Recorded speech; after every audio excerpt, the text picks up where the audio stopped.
আমাৰ গোটেইখিনি ৰেডি হৈ আছে। বৰ্তমান বানৰ পৰিস্থিতিৰ কাৰণে মই এই বিষয়টো চকু দিয়া নাই, কাৰণ আজি যদি আমি পৰীক্ষা পাতিব লাগে, পুলিচে দৌৰিব লাগিব। পুলিচত এখন খেলপথাৰতো পানী নোহোৱাকৈ নাই।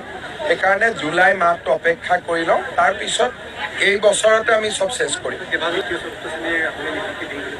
আমাৰ গোটেইখিনি ৰেডি হৈ আছে। বৰ্তমান বানৰ পৰিস্থিতিৰ কাৰণে মই এই বিষয়টো চকু দিয়া নাই, কাৰণ আজি যদি আমি পৰীক্ষা পাতিব লাগে, পুলিচে দৌৰিব লাগিব। পুলিচত এখন খেলপথাৰতো পানী নোহোৱাকৈ নাই।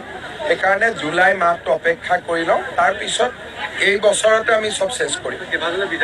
আমাৰ গোটেইখিনি ৰেডি হৈ আছে। বৰ্তমান বানৰ পৰিস্থিতিৰ কাৰণে মই এই বিষয়টো চকু দিয়া নাই, কাৰণ আজি যদি আমি পৰীক্ষা পাতিব লাগে, পুলিচে দৌৰিব লাগিব। পুলিচত এখন খেলপথাৰতো পানী নোহোৱাকৈ নাই।